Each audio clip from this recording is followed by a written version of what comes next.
Mon expérience avec la santé mentale, elle a commencé lorsque j'étais en études de soins infirmiers, mon premier stage où j'étais en centre médico-psychologique avec des patients qui présentaient notamment des troubles comme la schizophrénie. Au début, j'avais très peur d'aller dans ce stage et j'avais une grosse appréhension sur tout ce qui était psychiatrie. Et finalement, je me suis rendu compte que le contact avec ces personnes-là était très facile et j'en oubliais la pathologie à plein de moments. Ensuite, sur le plan personnel, j'ai côtoyé des personnes qui souffraient de troubles psychiatriques et psychologiques que j'ai pu accompagner en tant qu'amie.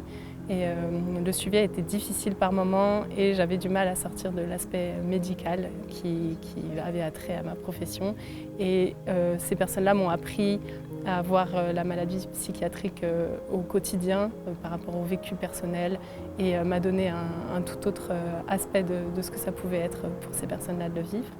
Et en dernier recours, j'ai pu avoir moi-même quelques moments un peu difficiles au niveau de ma santé mentale et du coup expérimenter d'autant plus ce que ça pouvait être d'avoir une baisse de morale, d'avoir des troubles de santé mentale, même si ce n'était pas une maladie psychiatrique, c'était au quotidien quelque chose de plus normalisé mais qui malgré tout peut être présente et peut compliquer certains vécus. Pour moi, l'élément principal pour maintenir et recouvrir la santé psychique, c'est tout d'abord d'en avoir conscience et d'identifier ses failles ou en tout cas ses difficultés et de pouvoir agir dessus et être entouré.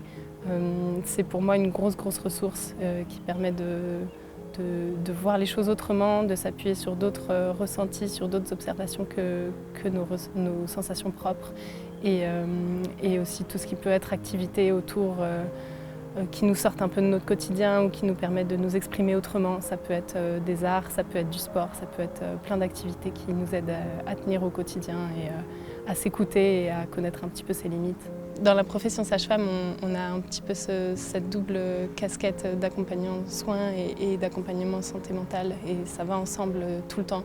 C'est une période qui est charnière et dans laquelle les pathologies mentales peuvent vraiment se décompenser.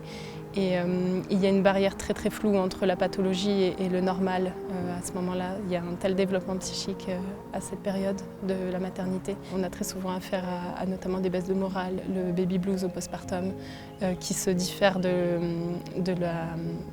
la dépression du postpartum, qui là devient pathologique. Et c'est ce qui montre que cette barrière est très floue.